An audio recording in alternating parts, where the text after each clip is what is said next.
Welcome to The Plunge with Derek Holser. This is the final episode in the Human Series Season 1, Formation, Identity, and Sexuality. Today's guest is Bethany Dearborn Holser. Bethany currently works as the Director of Soul Care for Northwest Family Life, a network of therapists trained to work with survivors of domestic violence and sexual trauma. As a bilingual social worker, chaplain, and pastoral advocate, Bethany has worked in a variety of ministry and social service settings with people affected by addiction, sexual exploitation, incarceration, and immigration. After experiencing her own burnout, she has become passionate about being a sort of midwife alongside other helping professionals as they navigate secondary trauma, move toward groundedness, and uncover their belovedness. She is a spiritual director and the author of From Burned Out to Beloved, Soul Care for Wounded Healers. Bethany, her husband Kenny, and her 2 young daughters are just moving back to the Skagit Valley in Northwest Washington after a few years in San Diego. You can find Bethany's writing at Substack, and that will be in the show notes, as well as online soul care groups and spiritual direction for helping professionals can be found at BethanyDearbornHolser.com. I'm so grateful that you're joining us today for the conclusion of this series, and I'm so thankful for Bethany and her willingness to take the plunge. Let's dive in.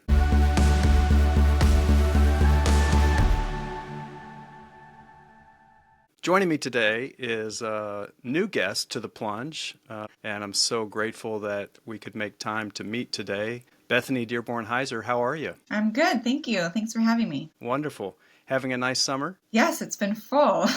We've been in the middle of a move and just got back from a trip, but I get to be looking out at a lake right now, which is lovely. Oh, that's great. Well, I'd love to start with, first I'll go ahead and handle the elephant in the room in case those of you who are watching this later. I'm not nervous. I'm just overheated. And so if you see me wiping sweat, it's warm and the AC is not functioning. And those of you who know me personally know that I tend to run hot. So here we are. Has nothing to do with our conversation, but I like to address things. I'm curious about your own sort of life story arc, Bethany, and how did you find your way through life? And also, you know what? I apologize. I should mention that if it's okay, you're the daughter of Carrie Dearborn, who has appeared on this podcast twice. And so having her as a mother, I'm sure, had some effect on how you turned out. But just walk us through whatever you'd like to share about life and how you came to where you are today. Sure, thank you. Yeah, so both of my parents actually have their PhDs in theology.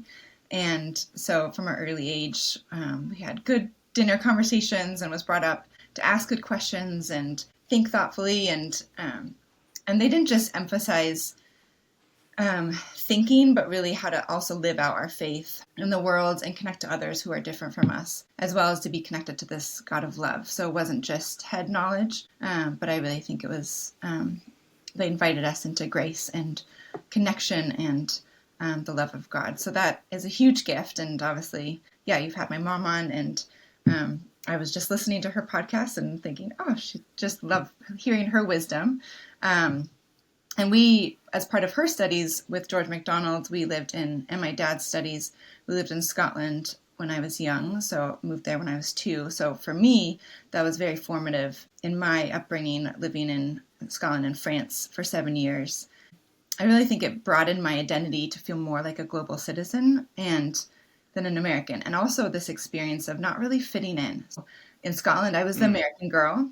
We were the American family. And then coming back when I was 10, and even when we came back to visit, I had a Scottish accent and I didn't know pop culture.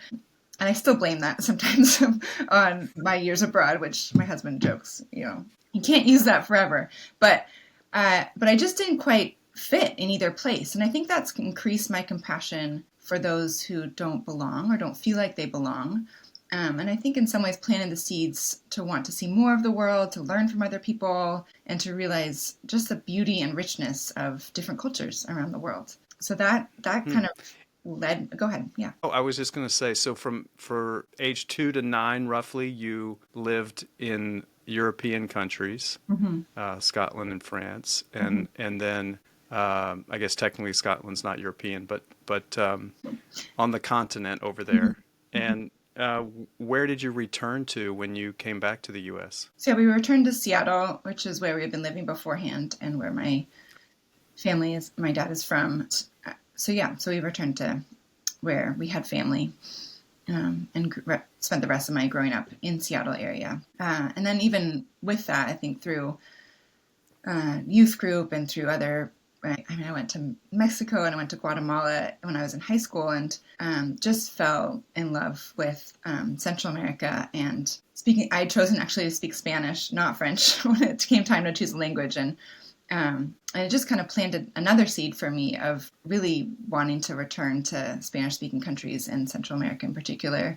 And I think being received in people's homes, both in high school and then I returned in college and to study abroad. And then again, I returned after college to volunteer and study Spanish. And I think I had this continual experience of being warmly welcomed in other places, and yet returning to the States and seeing and feeling grieved at how often this country receives people from outside of the U.S. And yeah, so I began working in many different settings, kind of as a case manager, social worker, trying to figure out how to love people and welcome people who are different from me. And I think so a lot of those experiences also, I volunteered in a juvenile detention when I was in college, and just realized I became exposed to how privileged I was and am, and planted some seeds, or I guess watered the seeds of caring more deeply about social justice. So yeah, eventually I began working for a ministry that works with the folks affected by incarceration and immigration and gang violence in the Skagit Valley, north of Seattle. And I felt God's invitation to care for those who don't feel welcomed, and help them see themselves as beloved. So with all that, I was very driven to change the world in my 20s. And in some ways, I was blind to my own issues. Why should I take care of myself and slow down when there's so much need in the world? You know, there's the who am I as this privileged white woman? There's always more to do. And so at one point I was researching and organizing around local sex trafficking. I was working at a domestic violence shelter. I was co-directing our ministry's family support center, accompanying people in addiction and relapse. And after a number of years, I burnt out. So that's part of how I've gotten to the role that I'm doing now. I have two follow-ups, if that's okay. Yeah. The first is more culturally. Mm-hmm. One of the things that my children remarked on, we lived in the southeast of the United States for much of their upbringing, and we moved to this area, Bainbridge Island, Seattle, in 2020. And they've commented on something that's known as the Seattle freeze. And I don't know if you're familiar with that, if you could articulate that, but as you described the different cultures and the welcoming spirit that you experienced abroad, I think at the root of that is some sense of hospitality. But how did that experience affect you directly? Was it as in your face as my children have described? I don't think I've heard the Seattle freeze term in as I grew up in more recent years, and I don't think I was able to pinpoint that it was just Seattle, because I didn't know the rest of the states, in comparison. And so I did know that in Scotland it was very people just stop by and you come in, you have a cup of tea, and just very integrated community and welcoming. And as I grew older, realized, you have to make a plan and you don't just pop over. That's considered rude. You have to schedule time. And so I think maybe less in terms of the coldness, and more in terms of the welcoming into life, which I guess those are related, right? And I think I've also heard with Seattle is people saying, yeah, let's get together sometime, and then never following through, and kind of critique around that. Yeah. Yeah, there's certainly a protocol around navigating cultural differences. And I do. And I want to be clear, like I've met plenty of wonderfully lovely, friendly people in Seattle, but there's Yeah. a sense in which people are not as interruptible um, Mm, hmm. as you're describing in other contexts. Hmm. And then following on from that, in terms of your own vocation, what type of models or training or certification degree, what is that process? What was that like for you? Yes, I mean, so I ended up getting my master's in social work as I was doing case management and feeling like, oh, I need more training. And as a part of that, I took a class on self-care for social workers that someone encouraged me to take. And I was like, I'm good. It's going to be the same old stuff of eat well, exercise, sleep. And actually it was much deeper than that in terms of how secondary trauma affects us, how hearing the stories of people who are suffering around us and being exposed to trauma affects ourself. And so Mm. that really opened my eyes to see how I was actually not okay and I needed help too. And as well as doing this Genesis process relapse prevention program, which we were being trained in to work with people in recovery, we kind of went through it ourselves. And that training opened my eyes to how much I was really codependent with my workplace. I was familiar with codependency in terms of the women at the shelter, in terms of interpersonal relationships, but to consider how, oh, I have a hard time being okay or having a healthy relationship with work, a healthy sense of self apart from Hmm. my role. And so that identity piece of I have worth in who I am, not just in what I do. And so I kind of became this, I called it for a while recovery, or I was in recovery from being a social justice codependent workaholic of how do I have a healthy sense of self and be rooted in myself, um, both because I am a beloved child of God and also so that I can be a loving presence to those around me and not do harm. So those are Wow. two trainings. And then I actually, in more recent years, I did a spiritual direction training. And so a school of spiritual formation and then a school of spiritual direction. That's got to be quite the process. I imagine that didn't happen in a matter of weeks or maybe even months in terms of your own process of recovering from that mode of being and that identity as, saving the world all and, carrying the weight of that on yourself. No, it definitely was not just a short one-step process. I mean, I think actually in the midst of that burnout, I took a week off, came actually here to this lake cabin where I'm at right now, and didn't really know what was happening to me. Just knew I was at a kind of a breaking point. And then I remember, I don't know, a couple years later, maybe just a year later, I was telling a bit about that story to some of our staff, and we had a visiting pastor there, um, and he said, "You only took a week off? I took a year off when I burnt out." And it kind of planted the seed of it, or just made me think, gosh, I wonder if I need another break at some point, or longer break. I still don't know if I'm doing okay. Like you can kind of recover, but then keep functioning. And so I did end up taking a more extensive time off later on. Oops, my phone is. And yeah, I think I started therapy. I started my own spiritual direction and gained some support from other people. I quit a job. I made some significant changes. And then also kind of discerned can I continue to do this work, or in what capacity can I? And what does that look like now? And how do I do that well? Hmm. Can I ask, and if not, we can move on, but at that stage, were you married? So I met my husband after the initial kind of burnout, and then that time that we took away, we actually, yeah, he was living in India, and so we met while he was in India, and then after we got married, we took a year off together to kind of discern what was next, and in some ways a Wow. sabbatical together, which was a huge gift. Mm-hmm. Yeah, yeah. Well, I'm just imagining for people who are listening that have experienced or are experiencing that type of breakdown, could you maybe share a couple of symptoms or indications that the person might need to look around for some help?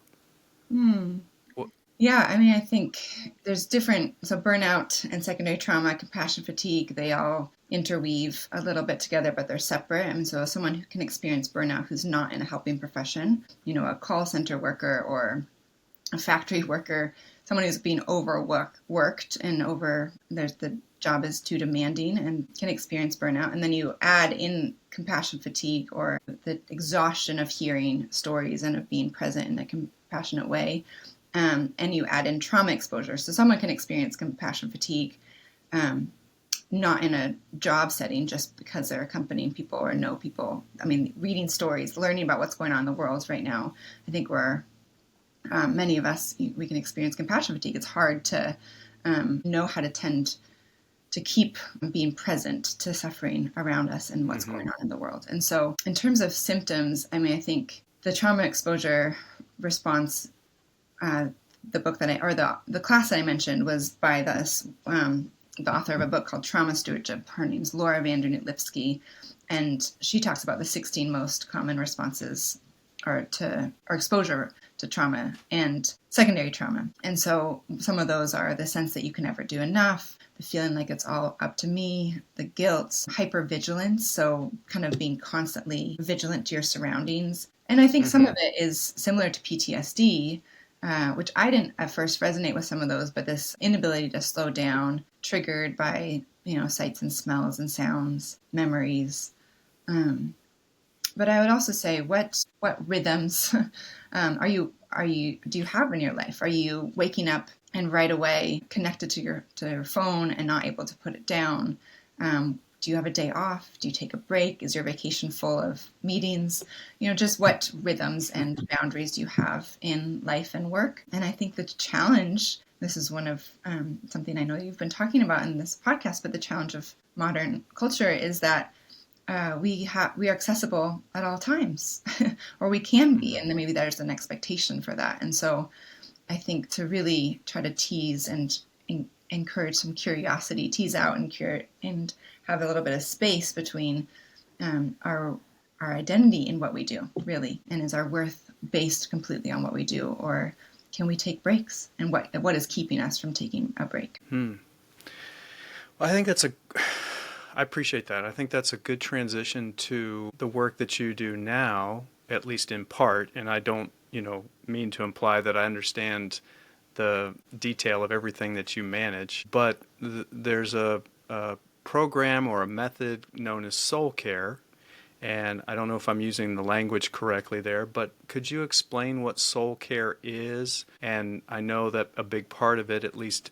that I'm familiar with, is in helping those people who are in those positions of dealing with secondary trauma, social workers, domestic violence counselors, etc. Yeah, so I kind of gravitated toward this phrase soul care because self-care, I feel like, has come to mean something that we do to ourselves, or we buy self-care products. I mean, you Google self-care and it's often, things that we do. And I just hadn't really resonated with a lot of that, or I think my own guilt at privilege and different experiences. I thought, well, I don't need that, or I don't deserve that, or whatever. And not to say that those things are bad, getting a massage, for example. But I think soul care, the word is soul in Hebrew actually means mind, body, and spirit. It's all of our whole selves. And so even though self should mean that, I think it's become to mean something different. So I've gravitated towards soul care as a whole self, embodied care. And so it's not just something that I'm offering. There's many other people who are offering soul care.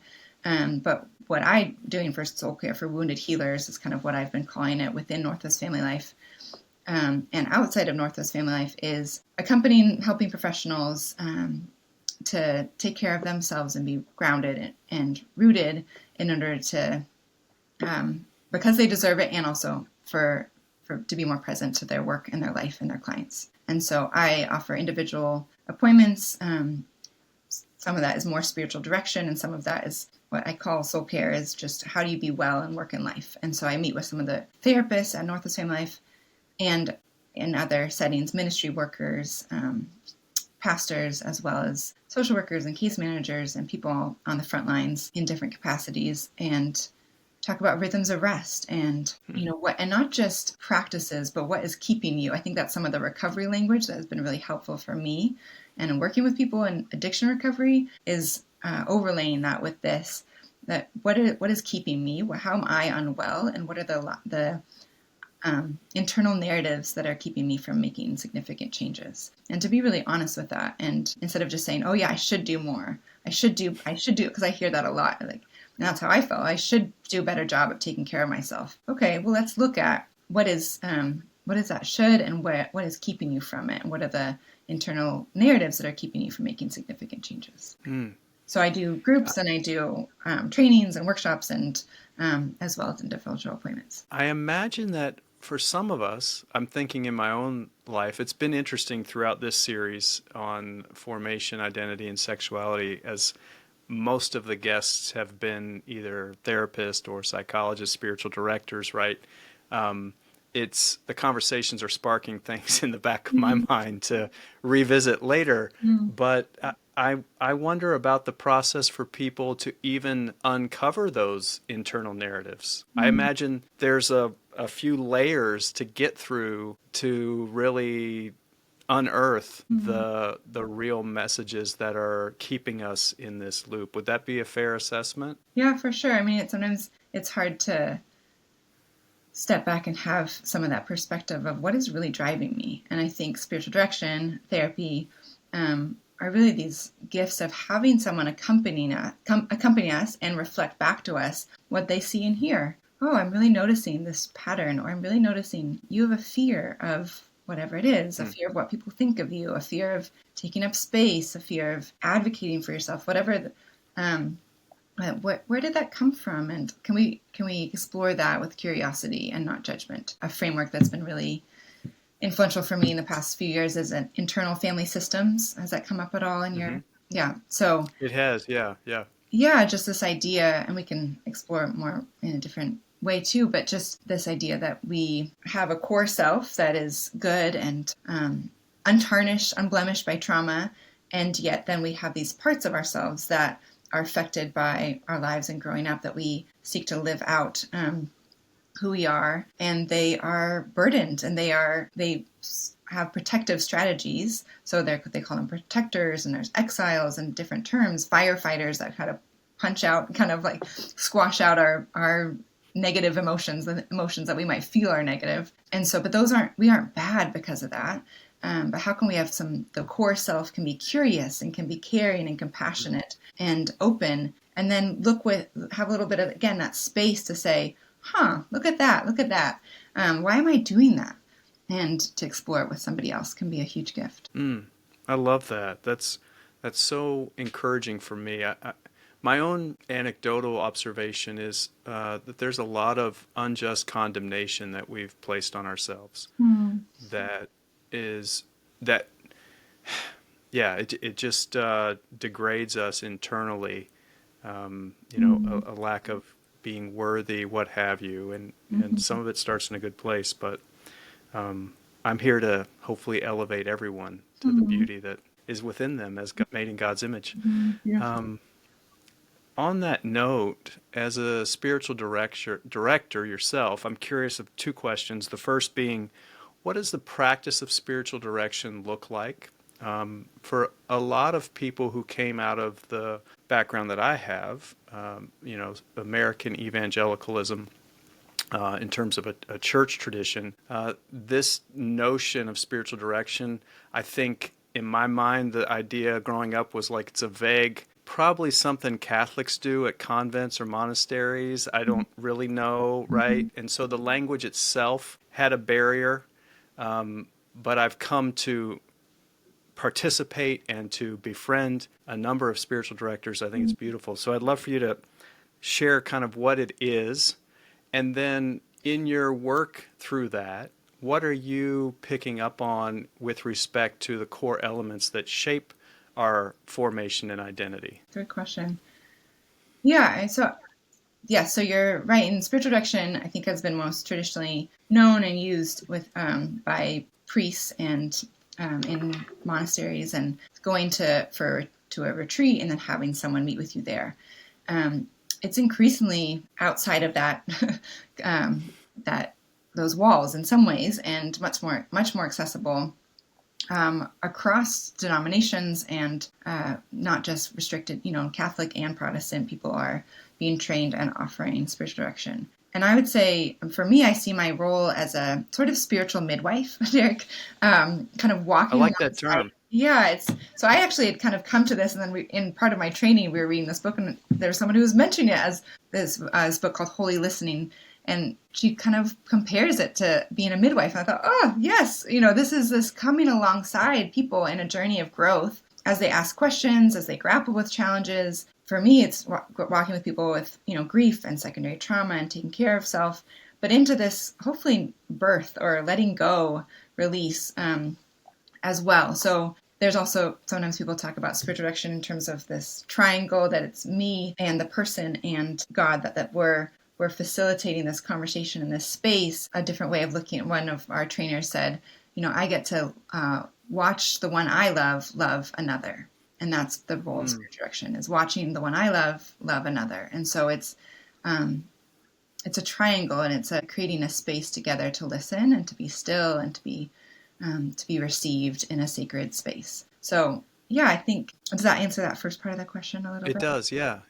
And then the second one, can you remind me? Yeah, just as you interact with folks in this way, just what do you perceive as the primary shapers of identity, and what are some common and consistent recurring, I don't know if the word roadblocks fits, but things that are preventing people from really participating in that full identity and seeing themselves as the beautiful creation that they are?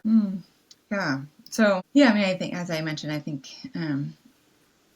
our, core human self, our core is good, created by God. And yet we navigate life and our experience so many different challenges, right? Social, emotional, spiritual, psychological, environmental aspects, as well as obviously, who our parents are, our genetics. We know more about epigenetics and how that affects our well-being, how that affects how we operate and live in life. And I would say that, the historical trauma, historical racism, and how that has affected us for different people, for all of us, through the generations. And I think, as I've done internal family systems, so I've been meeting with a therapist with IFS for the past year, and that we all carry this generational kind of patterns, and we do that without knowing. I mean, going back to your point, Derek, of how do you have this awareness, is I think the beauty of interacting with God in our healing and recovery is that God can give us wisdom and about who we are and who our family line is, and maybe some attributes of who we are in our identity that are not ways that we want to live out, but they're parts of how we've inherited, whether that's shame, whether that's fears, that really is not core to who we are or how we want to live and operate in this world. And maybe it's from our own trauma, but maybe it's from our parents or our grandparents' trauma. And so the gift of doing this inner work and the beauty of it is actually we know more and more that we can rewire our neural pathways, that we can change. We don't have to live bound by the trauma that we've experienced. It definitely affects us, but healing is a beautiful pathway that is available for all people. So we think we are massively impacted by our environment. I was just in Honduras last week at this leadership center for women, and talking to women who live all over Honduras. And one of them lives out on a boat it took her, 2 days to get to the leadership center. And she's 18 years old, and she's not going to go back to her home community for 2 years because it's too expensive to get there and it takes a long time. And, here I traveled with my family from the States, and how easy it is for me as an American citizen to travel and navigate the world in lots of different ways. And I was thinking about, that woman and access, even as we were there at the leadership center too, like our family's used to having fruit at the grocery store all the time. And we were bound by what's growing around us. Like it's a rural campus, and they had deliveries of food come in, but we ate guava one day. That was the one fruit because that was what was available. And we had watermelon one day because that was what was available, but not. So you think about access to water, access to food, access to resources, access to just being safe, navigating life, whether that's physically in your home or in your community, and the access to education and resources. I think it really affects not just your health and well-being, but also your sense of confidence and your voice and how you express that in the world. And it's beautiful. Their motto is strong minds, strong hearts, and strong voices. And they say that every morning together. And I was just thinking the beauty of coming to know these women who are being equipped to use their voices in beautiful ways. Can I ask the name of the center and the purpose of the gathering? Yes, it's called Leadership Mission International, and Okay. it's a women's college that's in rural Honduras that seeks to equip and train, educate women, kind of in community development in some ways, in English. Mm-hmm. They all learn English, and I went and I did a spiritual practices for anxiety seminar and a couple of meditations. And my husband was he's a doctor, and he was doing some medical training and seminars. And my girls were there, and they were gathering eggs and getting to know the women and talking in English because they really emphasized learning English. Wow. Can I ask how old your daughters are? They are 5 and just turned 8. I have to get used to saying Oh that. man, Mm-hmm. that's so lovely. Mm-hmm. Yeah. Sorry, it's all coming to the surface here because I'm on the far end of that parenting spectrum, and our oldest is getting her first own place Oh, this wow. end of this Okay. month. Oh, So yeah. she's moving to the big city of Seattle, Oh, and yeah. yeah, the slow life on the island is not for a 22-year-old. She's ready. Yeah. Yeah, she's heading out there. Anyway, oh, that's beautiful. And I love that your family is all together in that. That's such a rich and uplifting way to live with your children. Yeah, So, it was a big hope for um, us. Yeah. hmm. Can I ask how often you engage with that group or with groups like it? So, Is I that mean, this was our first visit. It's actually my friend had been the executive director for a number of years and had been inviting us, asking us to come visit. And this is the first time we were able to go. So it's been on our mind. As I mentioned, I'd spent time in Central America, but this is the first time we've gone as a family. So hmm, it's a gift. lovely? Well, more of that in this world. Um, I would love to move into the differences, and if you ever encounter and work with people who do not have either a spiritual framework Mhm. or a religious tradition, what does your work look like in that context? And does any language change, practices, etc.? Yes, definitely. I mean, I do offer soul care groups, and two different kinds in some ways. One has been more rooted in the Christian tradition, and one has been open to whoever wants to come within the helping professionals and therapists network that I'm connected to. And I'm pretty clear about where I'm coming from, and yeah, I try to make that space open and accepting to wherever someone might find themselves. And I think we are all, as I mentioned, soul. It means this whole self, and so I invite people to consider that. But I think we are all spiritual beings, and so obviously we live that out differently, and yet inviting people to connect with themselves in a spiritual way, and to connect with and using language that I often say, like, invite people to consider what language works for them. But one of the things that I've loved about IFS, internal family systems, is they talk about the core self and then the big self, and don't name it as God or a divine, but the big self. And so I think even that language I've come to use of saying if it's the divine, if it's the greater, if it's the big self, that you are invited to connect to. But a lot of the practices that I do in those settings are a slowing down, kind of meditations that invite us to be embodied, connected to ourselves and to the world around us, and grounding practices that help us to be more rooted in who we are, and I would say as beloved children of God. Yet I Hmm. think that language can flow in different settings, and so or I can adapt that of just saying to be grounded in our belovedness, that we are of worth and we have value, and I think that translates. And so to take a deep breath and to notice with our senses the world around us. This kind of invitation towards embodied spirituality, to plant our feet on the ground and to I've led different practices of being a standing tree and putting our feet on the ground and then putting our arms in the air and imagining what kind of tree you are. And this might sound funny, but envisioning your roots going down deep and your roots drinking from the soil, and the soil, what you need. And there's nothing wrong with a tree, that it needs water and it needs sunlight and it needs good soil. And there's nothing wrong with us, that we need nourishment, that we need good water and we need good food and we need sunlight. There's nothing wrong with us in that way. And so I just actually led it at the women's college last week to take deep breaths and envision this as kind of this embodied imaginative practice to take up our space in the world, and then envision, the winds come and the branches blow us around, and how does that feel, and what's going to keep you rooted and grounded and connected to the ground of all being, really. That's really, really nice. I'm relaxed. I've stopped sweating. It's wonderful. Oh, good. Amazing. Yes.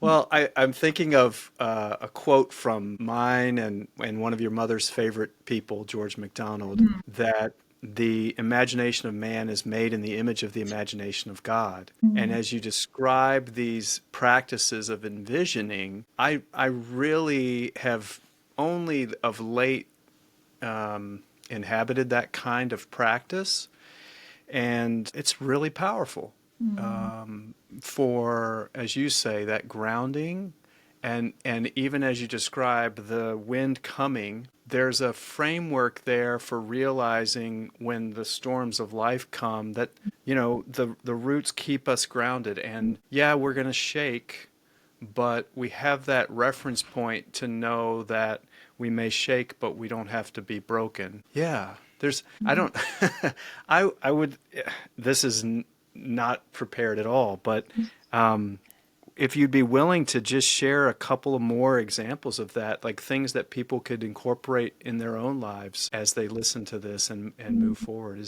And I'm talking specifically of either language or practices, rituals, whatever. What have you discovered or experienced that have really been freeing and liberating for you and the people you've worked with? Yeah. Oh, there's so much. Actually, I have some recorded meditations on Insight Timer, which is a meditation app. Oh, okay. So you can include that. There's a link there I can put with this show. Yeah, and Wonderful. I've taken a break this summer because it's been busy, but I write during the rest of the year, I write a weekly newsletter, sometimes monthly, but weekly newsletter with often practices and meditations, and sometimes YouTube videos of other people doing a yoga practice or music or a podcast I'm recommending or book. So I'm a social worker by training, so I'm always connecting people with resources in my newsletter. So that's another way people could learn, because at the top of my head, right now, centering prayer has been a huge gift for me as a spiritual practice. And, a lot of people are familiar with meditation and centering. And there's so much research now about the gift of meditation and how it can reduce our anxiety and increase our well-being and help us to be more grounded. And so with centering prayer, for those who aren't familiar, it was developed by Thomas Keating and Contemplative Outreach, basically choosing a sacred word, setting a timer and being still, letting go of productivity, which has been really helpful for me as a recovering workaholic, and coming back to stillness, coming back to center, coming back to that sacred word, and being loved for who you are. Again, there's a quote that I love: "Behold the beholder, beholding you and smiling. There's nothing you need to do right now. You are loved as you are." And so it's just it's creating a little container of time for yourself to just be and to really abide in love. And whether that you call that the mystery we call God, or you call it divine loving presence, but to dwell in the beloved and to be gazed at in love and to receive that gaze. And I think, so I lead lots of different practices kind of stemming from that. For a while, I was leading a contemplative 10-minute sit online, but I would lead kind of a body scan beforehand and read a poem and then set a timer online for 10 minutes for us to sit in silence and then we would talk about it afterwards. But I think silence is really hard for us. There's a lot of noise and a lot of, options for us to always be listening to something, right? Whether it's a great podcast or music or something, audiobooks. And so I think it's hard to slow down and be silent. And yet maybe that's another addiction that we have. And so I think that has been a hugely transformative practice for me, because for me, I have 2 small kids, now I have, and I'm trying to work. And so I've had to fight for it. And sometimes I've said to people, if it's 5 minutes, if it's 2 minutes, and how to integrate these practices in our daily life in a sustainable way as well, whether it's being intentional while you're washing your hands. During COVID, I was leading workshops and saying, we're washing our hands. You're consciously washing your hands in a different way right now. What if you all are also, at the end of the day, we're kind of being mindful of washing off whatever you're emotionally carrying or like carrying from your day. And when you're taking a shower, to use your 5 senses, to feel the water, to be present, to let things go and just like let things wash off. So I think there's ways we can integrate practices in our daily life that makes it more sustainable and less of this thing I have to do to add to my life. So that I would say centering prayer. The other, just as an image for centering prayer, I got this is from a book called The Ocean of Light, Martin Laird, that I'm reading right now, and he talks that we're a sponge in the ocean, and the sponge is different from the ocean, but it is filled with the ocean. So for me, it's like this: I'm this sponge, and I get to receive and be filled with the love of God. And part of the practices that I do and lead and hope inspire others are becoming more aware of the reality that I am already abiding in the love. So it's less that it increases that, it's more that it's my increased awareness of that reality. Could you repeat that phrase, the beholder? Yeah, it's Anthony DeMello. It's behold the beholder, beholding you and smiling. Yeah. Yeah. Oh, thank you. Okay, you mentioned our addictions and the increasing. I saw another one, the perpetual improvement addiction, and would love to, and probably we've touched on it. Already, but any thoughts on how we navigate modern culture, and also, I really want to be a hopeful person. About what the next generation inherits and what they will build and can do as a consequence of our honesty and transparency in our season. So anything you want to talk about in that package? In terms of how to navigate? Yeah, navigating and helping the transition for the next generation. Yeah, I mean, the staying grounded is one, having deep roots, this adaptability and being flexible. Clarissa Pinkola Estes has a book, well-known book, Women Who Run with the Wolves, and in that she has a whole section on returning to our soul home. And so I did a whole newsletter series kind of inspired by that. But just what is it that in our unique stages and personalities in life, what helps us to return to our soul home? And that might look different for us in different seasons, but how do we embody that and practice that and model that even for our children, right? For my children who are watching me. And, they say in parenting that they watch us more than they learn from watching us more than from what we say. And I think also how we need each other. So we need to create communities of belonging. Father Greg Boyle, I don't know if you're familiar with his work and his books, but his most recent one is Cherished Belonging. And he just really emphasizes this need for us to create spaces of belonging and to see the other with love, that we are more busy and more disconnected, right, than ever before. And yet so many of us feel so disconnected, even while we have all these methods of connection, but we miss that true connection. And we are too busy with our phones to greet the grocery clerk, right? And to be present to those around us. And so in his book, he's encouraging smile at the people around us, come back to the in-person connections and cherish others, see them as beloved by God, no matter their behavior, that we are broken and beloved. And so I think this desire and this need for us to really invest in relationships and across differences, embracing different perspectives and empathy, and then also this balance of our lives. I think more and more we know that we can be addicted to our phones. And so how do we minimize social media and media exposure, staying informed but not immersed? People used to get a newspaper every day, once a day, and that was their source of news, and it was limited.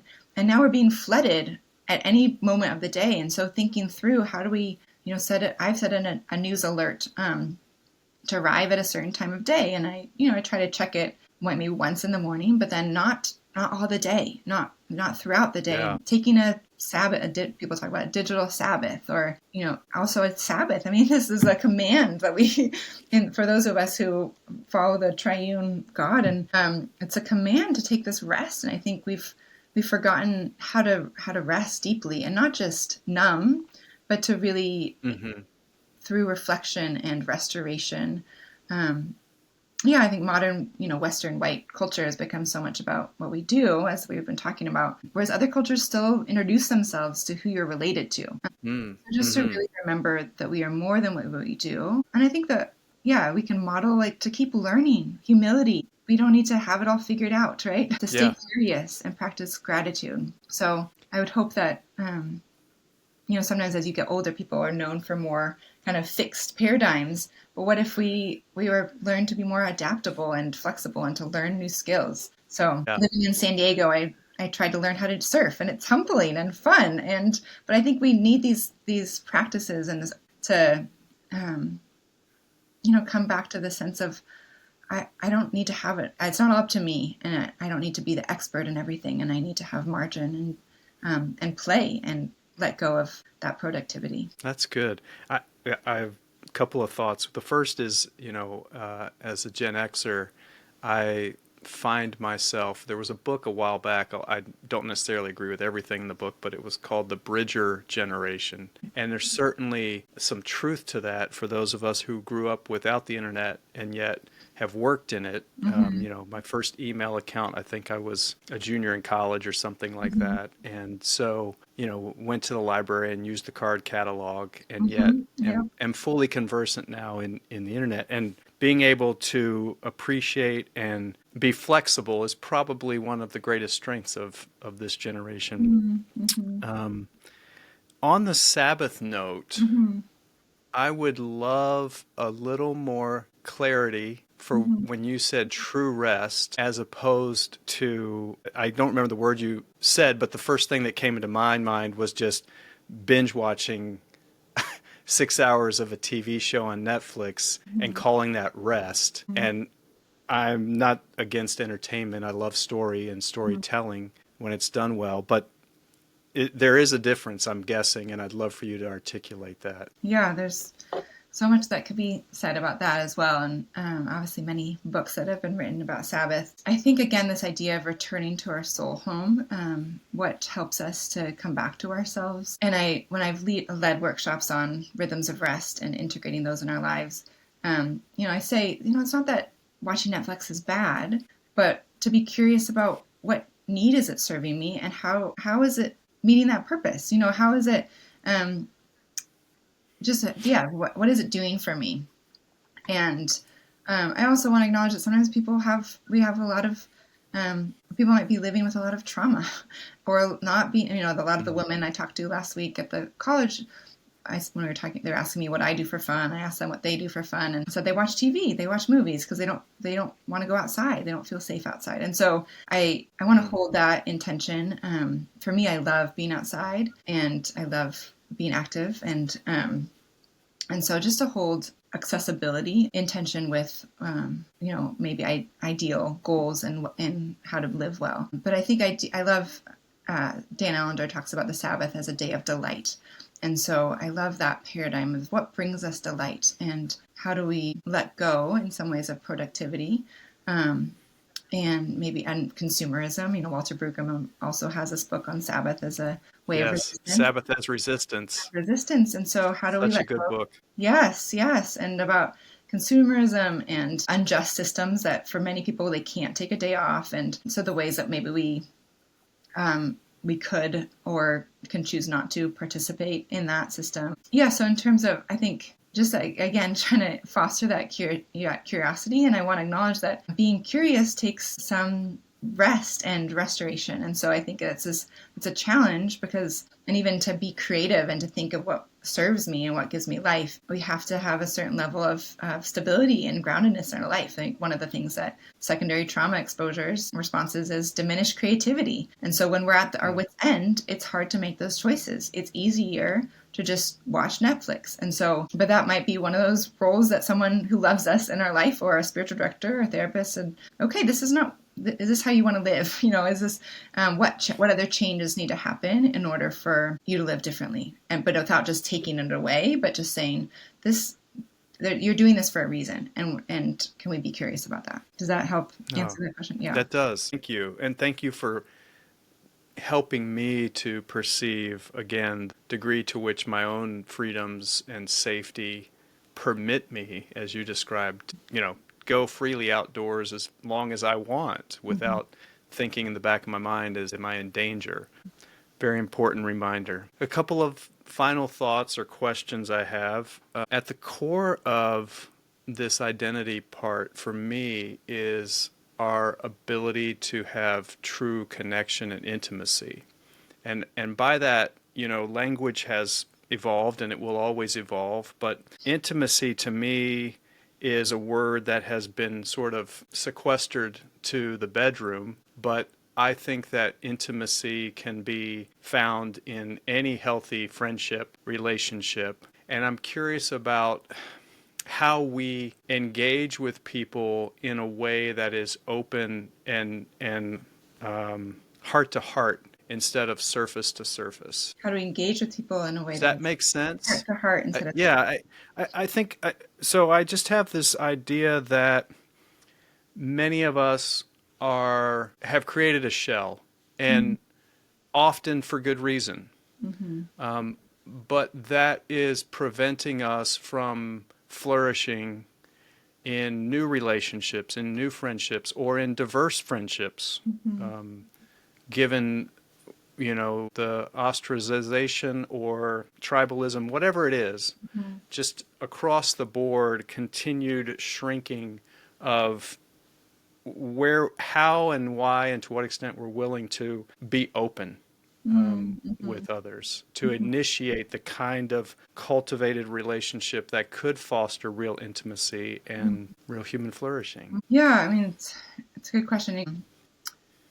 I think one of the things that comes to mind is that safety is needed before sharing. Judith Herman, in her book Trauma and Recovery, emphasizes that the need for safety, and when working with people in recovery from abuse, domestic violence and sexual abuse, that a person needs to feel safe.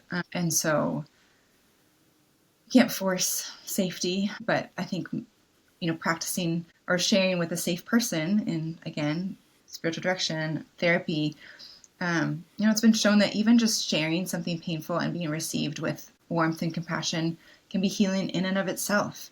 And so having spaces of connection, I think it goes back to being known and being vulnerable. And I think, what if the church was known as a place, the Genesis process that I mentioned, they have this whole framework for churches to help the church be a safe place for hurting people.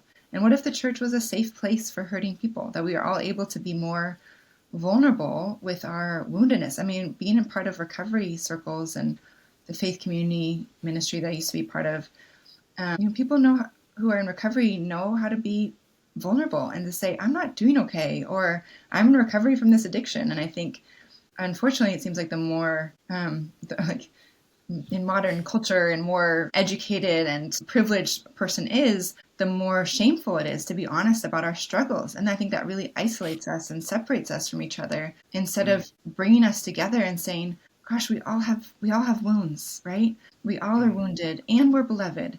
But pretending we don't have wounds doesn't help any of us, right? And so it's not just being competent, but I love this shift of language that's happened between cultural competency and cultural humility.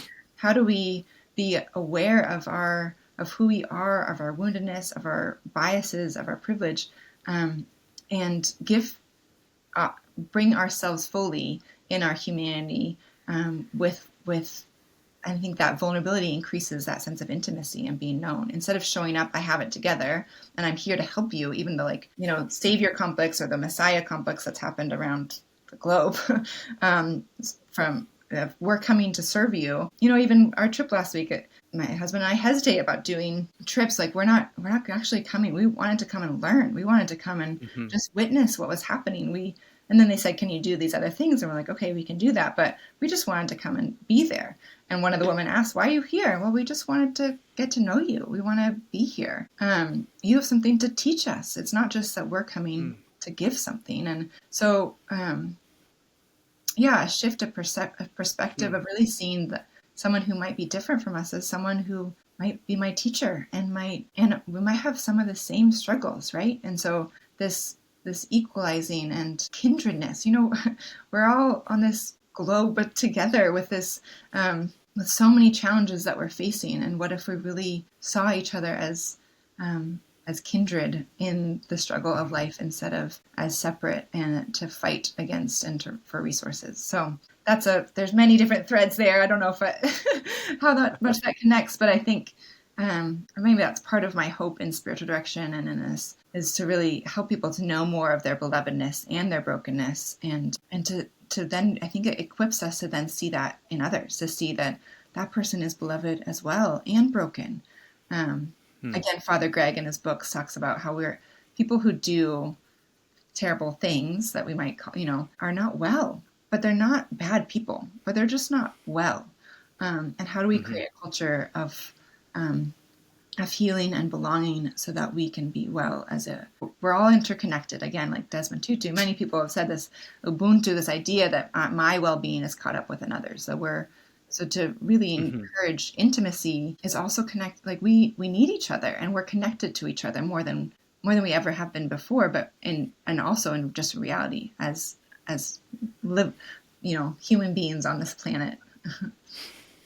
Right. Yeah, you mentioned that wouldn't it be great if the church was a place that people could feel safe, feel healing, and you describe the experience of even someone being able to share or articulate a trauma or abuse with a person that receives it with warmth and compassion can in itself be healing. And I wonder if you have any commentary on the church generally, and then kind of a new question.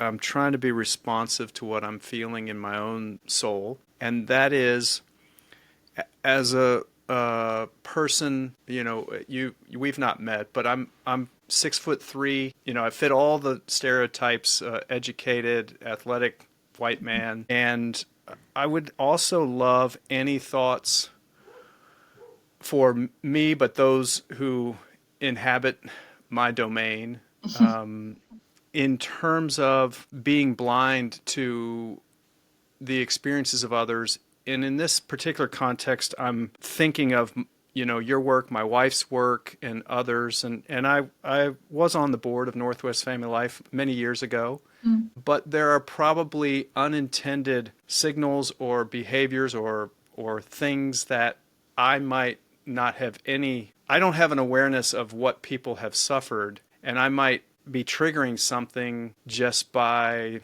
being myself without any intent to. So just that sensitivity, I would love any guidance on that, if there is anything you could say generally to that. So just the church as a whole, and then me as a human myself in the position that I was born into and have operated in. In terms of how can the church be that safer place? Yes. Yeah. Yes.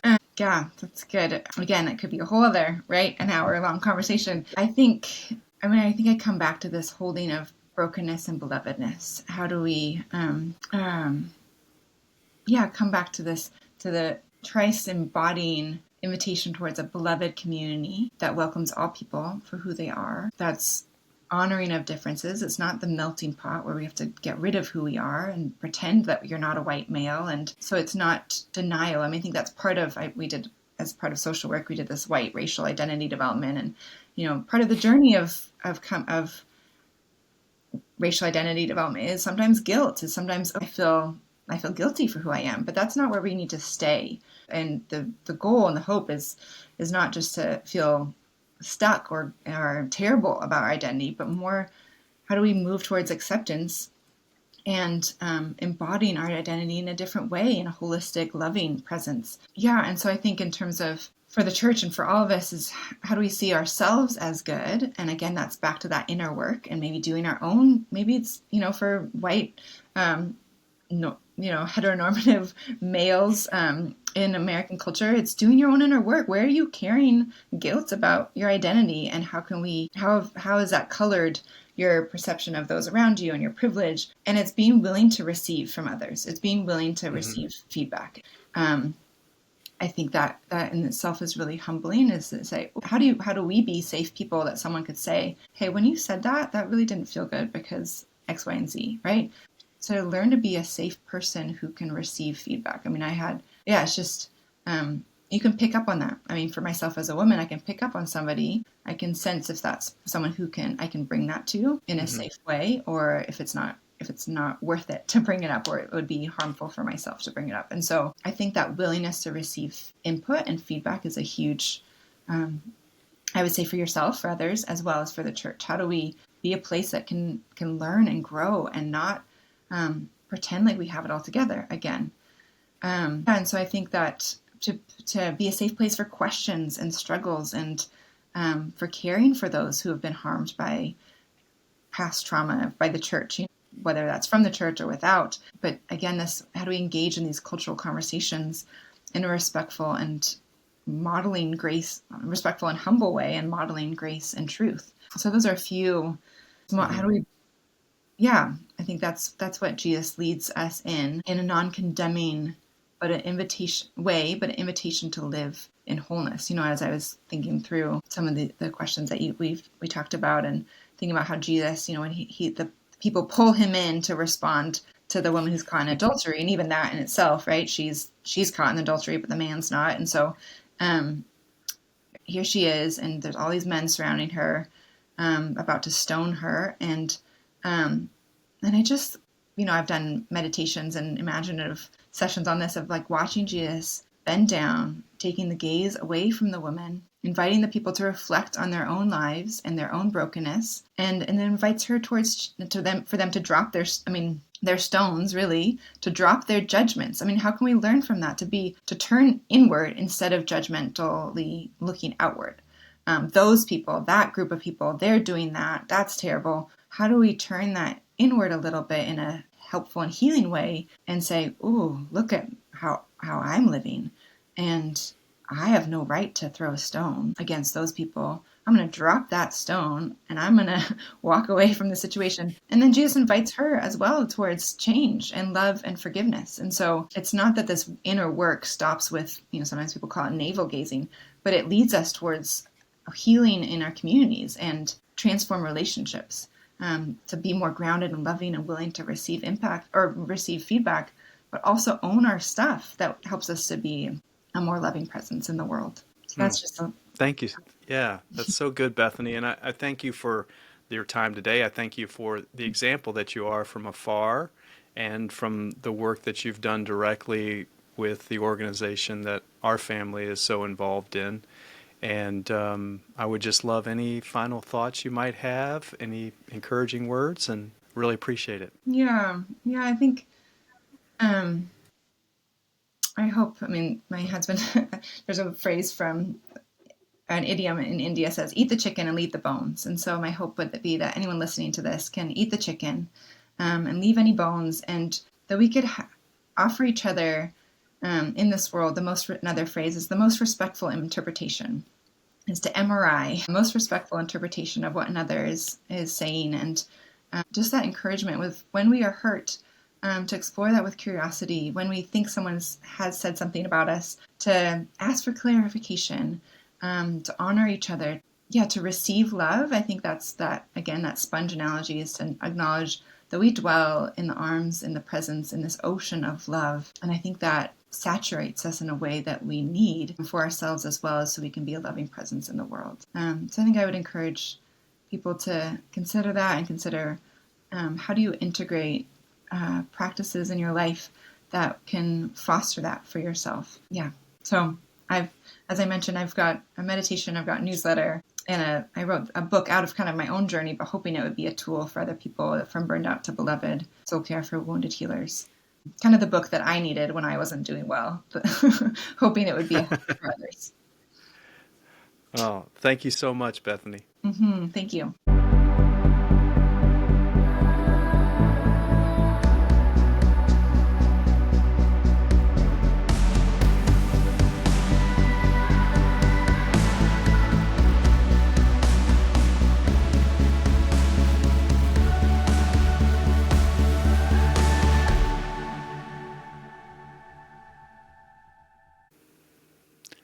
Today's episode is sponsored by a poem by James Pearson entitled The Space Between Us, and as a special bonus, is read to us by our very own guest in today's episode, Bethany Dearborn Holser. Enjoy. So this poem is called The Space Between Us, and it's by James Pearson, and from his book, The Wilderness That Bears Your Name. Don't try to give me all of yourself, as if you would, as if the wilderness that bears your name was yours to give. Instead, let's live like mountains, two worlds rooted together, but each cutting our own shape into the changing sky. I'll be the one to see you, radiant in the morning light, and to watch as evening's last glow anoints your head. I'll be your companion, as the seasons paint you green and gold and white and green again. And as the snows melt, and the rains fall, carving ever deeper the beautiful grooves of your being, let them flow down into the sacred space between us.